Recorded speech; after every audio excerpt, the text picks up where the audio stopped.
मैं हूं अंकित अवस्थी। देश में इस समय पुतिन की यात्रा चल रही है और उसी समय देश के अंदर हजारों यात्री परेशान चल रहे हैं। क्या पुतिन के आने की तैयारियों में भारत सरकार के द्वारा एयर स्पेस में कुछ गड़बड़ कर दी गई या कोई और कारण जिम्मेदार है? आज के सेशन में हम जिक्र करेंगे, क्योंकि पिछले 4 दिनों में 1200 से ज्यादा फ्लाइट रद्द हो चुकी हैं और उनके रद्द होने के बाद जनता के प्रेशर में सरकार को झुकना पड़ा। लोग आपस में जो है वो स्टाफ से, सीआईएसएफ से झगड़ते हुए वीडियोस में काफी वायरल हो रहे हैं कि लोग झगड़ रहे हैं। लोगों की परेशानियां इस समय चर्चा का विषय बनी हुई है कि भाई हो क्या रहा है। इन्हीं बीच में लोगों की लाइनें और इन तमाम चीजों के चलते एक बहुत बड़ा विषय बनता है कि हमारे देश के अंदर फ्लाइट कैंसिल हुई, कैंसिल की तस्वीरें निकल कर आई। कुछ कपल जो खुद की ही शादी के रिसेप्शन में जा रहे थे नहीं जा पाए, तस्वीरें लगाकर अपना कार्यक्रम आयोजित किए, लोग बैठकर बढ़िया भोजन किए। अब उस पूरी कहानी में सरकार ने कहां फेलियर पाया, लेकिन क्या यह वाकई में जनता का प्रेशर था या फिर किसी कंपनी का, आज के सेशन में जिक्र करेंगे। सैकड़ों हवाई जहाज इस तरह से एयरपोर्ट पर खड़े हो गए। ये एयरपोर्ट पर खड़े दिखाई दे रहे आपको ये जो जहाज हैं, इनके चलते यात्री अपने गंतव्य स्थानों पर नहीं पहुंच पाए। परिणाम ये रहा कि आपको कुछ इस तरह से लाइन लगाकर परिवारजन जो यात्रीगण हैं वो बैठे दिखाई देने लगे। आप इस तस्वीर को देखकर अंदाजा लगा सकते हैं कि कितने सारे यात्री एयरपोर्ट पर परेशान हैं। ये बिल्कुल वैसी ही तस्वीर है जिसको आप कह सकते हैं कि जैसे बिहार के अंदर छठ पूजा के समय लोग जा रहे होते हैं। छठ पूजा की तस्वीरें ट्रेन से आती हैं, लेकिन हवाई जहाज के हवाई अड्डे से भी तस्वीरें वैसी ही आ रही हैं। फर्क सिर्फ इतना है कि इनके पास महंगे सामान है और टिकट के लिए ज्यादा पैसा है, लेकिन लाइन बराबर लगी है। ऐसी स्थिति में कहा जा रहा है कि जो ट्रेन या फिर जो फ्लाइट किसी एक जगह जाने का x किराया लेती थी, उस जगह जाने के लिए अब अन्य फ्लाइट्स 5x तक किराया वसूल रही हैं। इंडिगो की फ्लाइट डिले होना सुर्खी बन चुका है। इंडिगो देश की सुर्खी बन चुका है। तो बड़ा सवाल यह है कि इंडिगो की फ्लाइट डिले क्यों हुई, नंबर 1, और फ्लाइट से डिले होना देश के लिए इतना बड़ा विषय कैसे बन सकता है कि यह हेडलाइंस के रूप में चलने लगे। 1200 फ्लाइट्स का रद्द होना, ऐसा क्या कारण था? क्या कोई हड़ताल पर चला गया कि क्या हुआ? अब देखिए, इसे हड़ताल कहना जल्दबाजी हो सकता है, लेकिन सही मायने में जो प्रतीत हो रहा है वो ये कि किसी एक कंपनी ने सरकार के किसी आदेश के खिलाफ ऐसी साजिश रची कि सरकार को झुकना पड़ा। आज के सेशन में मैं आपके सामने यही डिकोड करने का प्रयास करूंगा कि कैसे इंडिगो ने चालाकी करके सरकार को झुकाया है, सरकार का एक आदेश पलटा दिया है। आम जन को परेशान होता देख सरकार ने अपना एक आदेश वापस लिया है। कहानी पूरी डिटेल में बताऊंगा, क्योंकि फिलहाल के लिए न्यूज बनती है कि पायलट्स को रेस्ट करने को लेकर जो डीजीसीए ने कानून बनाए थे, उन कानूनों को आज वापस लेना पड़ रहा है। ऐसा क्या है कि इंडिगो का फ्लाइट क्राइसिस जो हुआ, यह अपने आप में एक चर्चा का विषय बन गया है। भारत सरकार जो कि हर दिन यात्रियों के लिए बहुत ही आसान कीमतों पर यात्रा सुलभ कराने का प्रयास करती है, उड़ान जैसी योजनाएं जिसके केंद्र में चल रही हैं, यात्रियों को गंतव्य स्थानों पर बहुत ही नॉमिनल प्राइस में पहुंचाया जा सके, इसके लिए प्रयास कर रही है। हुआ क्या, आज बड़ा ही इंटरेस्टिंग किस्सा है, क्योंकि कहानी में इंडिगो वालों ने बड़ी चालाकी से सरकार से उसका आदेश वापस दिलवा दिया है। ये बार बार जो मैं वापस दिलवा दिया है, ये बात आपको इसलिए याद दिला रहा हूं क्योंकि 550 इंडिगो की फ्लाइट कैंसिल हो गई थी 4 दिसंबर के दिन। यह हेडलाइन बनी थी और यह घटना नवंबर से ही चली आ रही है। हेडलाइंस इस बात का बयान करती हैं। 12 एयरपोर्ट पर इंडिगो की फ्लाइट्स कैंसिल होने की आप यहां पर तस्वीरें देख सकते हैं। लोगों की नाराजगी इस समय पर सोशल मीडिया पर जबर चल रही है। लोग आपस में जो है वो स्टाफ से, सीआईएसएफ से झगड़ते हुए वीडियोस में काफी वायरल हो रहे हैं कि लोग झगड़ रहे हैं। लोगों की परेशानियां इस समय चर्चा का विषय बनी हुई है कि भाई हो क्या रहा है। इन्हीं बीच में लोगों की लाइनें और इन तमाम चीजों के चलते एक बहुत बड़ा विषय बनता है कि हमारे देश के अंदर फ्लाइट कैंसिल हुई, कैंसिल की तस्वीरें निकल कर आई। कुछ कपल जो खुद की ही शादी के रिसेप्शन में जा रहे थे नहीं जा पाए, तस्वीरें लगाकर अपना कार्यक्रम आयोजित किए, लोग बैठकर बढ़िया भोजन किए। अब उस पूरी कहानी में सरकार ने कहां फेलियर पाया, सरकार का कौन सा ऐसा आदेश था जिसके चलते इंडिगो खेला कर गया? अब मैं आपको बताता हूं। असल में क्या है, यात्रियों को इंडिगो से काफी सारे इन दिनों शिकायतें रिपोर्ट होने लगी थी। रिपोर्ट हो रही थी कि सर, इंडिगो वाले बहुत लेट गाड़ी चला रहे हैं, स्टाफ उनका बड़ा मिसबिहेव कर रहा है, कोई जानकारी नहीं दे रहा है। इंडिगो ने जानबूझ करके यात्रियों के साथ कुछ ऐसा बर्ताव किया होगा, ऐसा प्रतीत हो रहा है। ऐसा क्यों? आप सभी को याद होगा, पिछले कुछ दिनों पहले जून 2025 में भारत के अंदर एक फ्लाइट हादसा हुआ था अहमदाबाद के अंदर, जहां पर फ्लाइट जब उड़ रही थी उसके क्रैश होने से जो भी यात्री सवार थे उनमें से अधिकांश, केवल एक को छोड़ करके, उनकी मौत हो गई थी। उस घटना के बाद सरकार ने बहुत सारी चीज़ों पर वापस से रिव्यू करना शुरू किया। आप सभी जानते हैं कि फ्लाइट जब उड़ रही होती हैं तो फ्लाइट्स को उड़ाने में जो गवर्नमेंट बॉडी है जो मदद करती है, दैट इज डीजीसीए, वो लगातार इस बात का रिव्यू कर रही थी कि एक फ्लाइट के फेलियर में बड़ा कारण क्या है। लगातार फ्लाइट्स के फेल होने की, कभी ब्रेक खराब होने की, कभी बीच में रुकने की बातें सुनने में आ रही थी कि साहब आज लैंडिंग गियर में कोई खराबी आ गई है, फ्लाइट नहीं उड़ पा रही है, तमाम बातें चलने लगी थी। जब जांच करना शुरू हुआ तो पता चला कि फ्लाइट्स को ऑपरेट करने के लिए जो लोग जिम्मेदार होते हैं, एक तो वो लोग होते हैं जो कि ग्राउंड स्टाफ होते हैं। ग्राउंड स्टाफ का मतलब है जो ग्राउंड से फ्लाइट को सपोर्ट दे रहे होते हैं, जो लगेज को रखवाने का काम कर रहे होते हैं, वापस से उसको बे में लगवाने का काम कर रहे होते हैं। उसी के साथ साथ फ्लाइट को चलाने के लिए पायलट जिम्मेदार होते हैं, और पायलट के साथ साथ लोगों को सेवा देने के लिए क्रू मेंबर फ्लाइट के अंदर चल रहा होता है। ये सब लोग जब फ्लाइट में चल रहे होते हैं तो इनसे सुविधाएं यात्रियों को मिलती हैं, लेकिन इन्हीं यात्रियों में पता चलता है कि क्रू और पायलट्स ओवरबर्डन्ड हैं। ओवरबर्डन मतलब इंडिगो इस समय देश की लगभग 60% फ्लाइट ऑपरेट कर रहा है। जो यात्री चल रहे हैं हवाई जहाज़ों में, भारत की सरकार के बनाए कार्यक्रम के तहत कि भाई उड़ान कार्यक्रम से सस्ती फ्लाइट मिले, पैसेंजर तो सरकारी सुविधाओं से सस्ते पड़ने शुरू हो गए, लेकिन जिसका इजाफा हुआ, यानी कि जिन्होंने सबसे ज़्यादा यात्री ढोया, वो इंडिगो निकल कर आई, जो देश की लगभग 60% यात्रियों को लेकर उड़ रही है। ऐसे में जब जानकारी निकल कर आई कि इंडिगो के पायलट्स और क्रू ओवरबर्डन्ड हैं, इन्हें छुट्टी नहीं मिल रही है, ये लंबे समय तक फ्लाइट उड़ा रहे हैं, उनको प्रॉपर जो रेस्ट के नियम है उसके अनुसार रेस्ट नहीं मिल रहा है। ऐसे में सरकार ने आदेश निकाला कि भाई आप अपने स्टाफ को इतनी देर काम कराने के बाद इतनी देर की छुट्टी जबरदस्ती देंगे, मजबूरन देंगे कि आपको देनी ही है, भाई आप घर बैठ जाओ, थोड़े दिन के लिए ब्रेक ले लो क्योंकि आप बहुत देर तक फ्लाइट चला लिए हो। ऐसा क्यों? क्योंकि कहीं ना कहीं ऐसा होने से रेस्ट मिलेगा तो वो सही दिमाग के साथ फ्लाइट को उड़ाएंगे। ऐसा सरकार ने सोच करके आदेश दिया। कोई बात नहीं, लेकिन इसी बीच में इंडिगो की कहानी ही क्यों चर्चा में आई, अब मैं आपको वहां लेकर चलता हूं। फ्लाइट तो हमारे देश में बहुत सी कंपनियां चला रही हैं, स्पाइस जेट चला रही है, टाटा चला रही है, आकाशा चल रहा है, तमाम प्रकार की कंपनियां चल रही हैं। अब कहानी क्या है उसको समझने के लिए थोड़ा सा पहले इंडिगो के बारे में जान लीजिए। देखिए, इंडिगो आज हमारे देश का लगभग 64% जो डोमेस्टिक मार्केट है ना, वो कवर करती है। इंडिगो 2006 के अंदर स्थापित हुई थी। वो अपनी बेस्ट सर्विसेज के कारण, पंक्चुअलिटी के कारण मार्केट में चर्चा के अंदर आई। इसने मतलब इस तरह से पंक्चुअलिटी करी कि 1.4 करोड़ अगर हमारे डोमेस्टिक फ्लायर्स उड़ रहे हैं तो 65.6% डोमेस्टिक फ्लायर्स केवल इंडिगो से उड़े हैं। लोगों को ये गजब पसंद आने लगी, लेकिन पसंद के साथ साथ यहां पर एक गड़बड़ आने लगी, और वो क्या थी, इधर देखिए।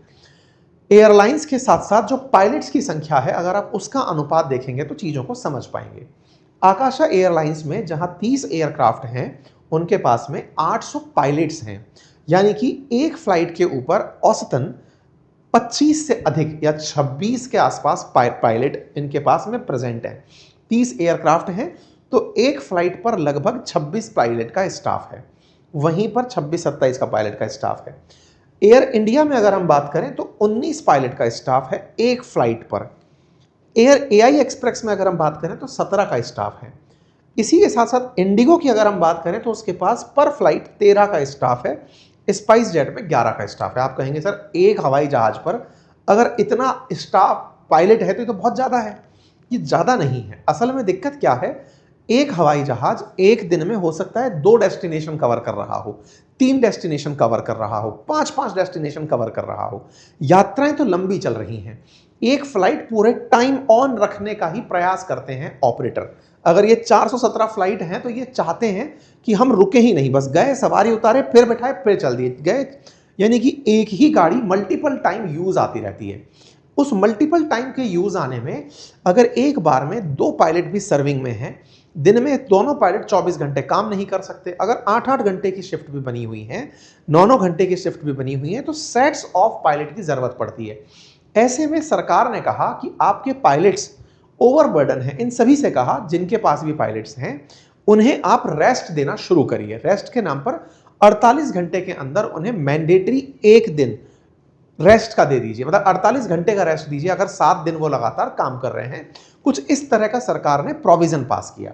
अब आप सोचिए कि 400 फ्लाइट से ये 2500 घरेलू और अंतर्राष्ट्रीय उड़ानें सर्कुलेट कर रहा है। सोचने की बात है कि 400 हवाई जहाज से अगर 2500 फ्लाइट चल रही हैं तो हर हवाई जहाज 5 से 6 ट्रिप कर रहा है, और इसको करने के लिए उसके पास जो पायलट्स की संख्या है वो 5456 पायलट्स की संख्या है। अगर आप ट्रिप की संख्या 2300 देख रहे हैं तो लगभग एक ट्रिप के लिए इनके पास में 2 पायलट प्रेजेंट हैं। इस तरह से अपन ट्रिप के साथ औसत निकाल सकते हैं।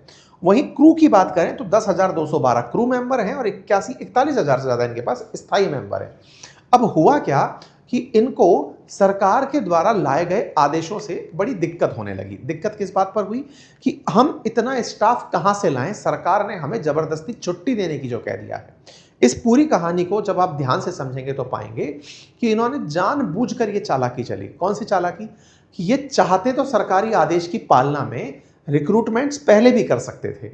इनको पता था कि हमारे पास स्टाफ की कमी है, हम अपने पायलट्स को और क्रू मेंबर्स को अगर और ज़्यादा अपॉइंट करेंगे तो हम आसानी से अपने काम को बेफिक्र तरीके से चला ले जाएंगे। लेकिन आप जानते हैं मुनाफे के लिए इन कंपनियों ने, क्योंकि मुनाफा इनका असल में जितनी ज़्यादा फ्लाइट यूज़ हो जाए वहीं से मुनाफा निकल कर आता है। हमारे देश में बड़ी सारी एयरलाइंस इसीलिए फेल हुई कि वो समय प्रबंधन ढंग से नहीं कर पाई। लेकिन इंडिगो 80% तक पंक्चुअल रहकर, यानी कि मैक्सिमम फ्लाइट्स इसकी पंक्चुअलिटी के साथ चली, तो इसने 24 घंटे का भरपूर उपयोग किया। यही कारण है कि ये कम आदमियों से ज्यादा लाभ कमाने में सक्सेसफुल हुई। ये एकमात्र ऐसे उदाहरण में से वो उदाहरण बनी जो कि इतने बड़े बेड़े के साथ भी प्रॉफिट कमा गई। हमारे देश में बड़ी सारी कंपनियां फेल भी मारी हैं, हमारी खुद सरकारी कंपनियां फेल मार गई हैं ऑपरेशंस के मामले में।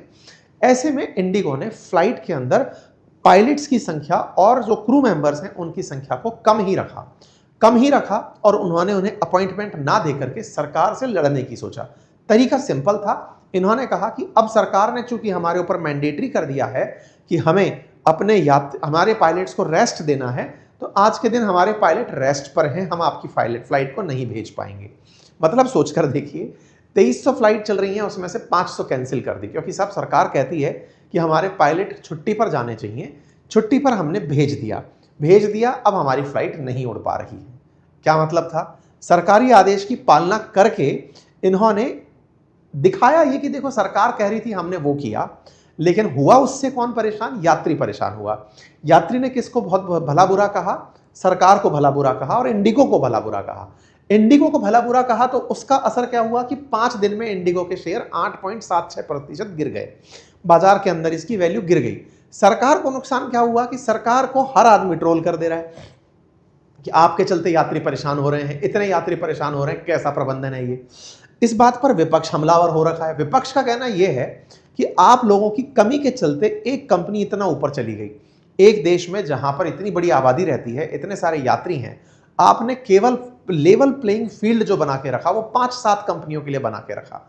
ये तो मोनोपोली जैसा हो गया कि इस पूरे देश में अगर 60% एयरलाइंस है तो वो केवल इंडिगो की है। तो ये तो किसी एक आदमी के हाथ में पूरा बाजार हो गया, जिससे सबको परेशान होना पड़ रहा है। तो इंडिगो ने, मतलब विपक्ष ने सरकार को इस बात पर घेरा कि आप लोगों ने बाजार ही ऐसा बना दिया जिससे किसी को भी काम करने का मौका नहीं मिल रहा है। अगर कोई और कंपनी यहां पर आ पाती तो कंपटीशन बढ़िया रहता, जो मार्केट है वो परफेक्ट होता और सबको लाभ होता। इस तरीके से सारे के सारे लोग एक दूसरे को कोसना शुरू कर दिए। सरकार इस बात से दबाव में आई।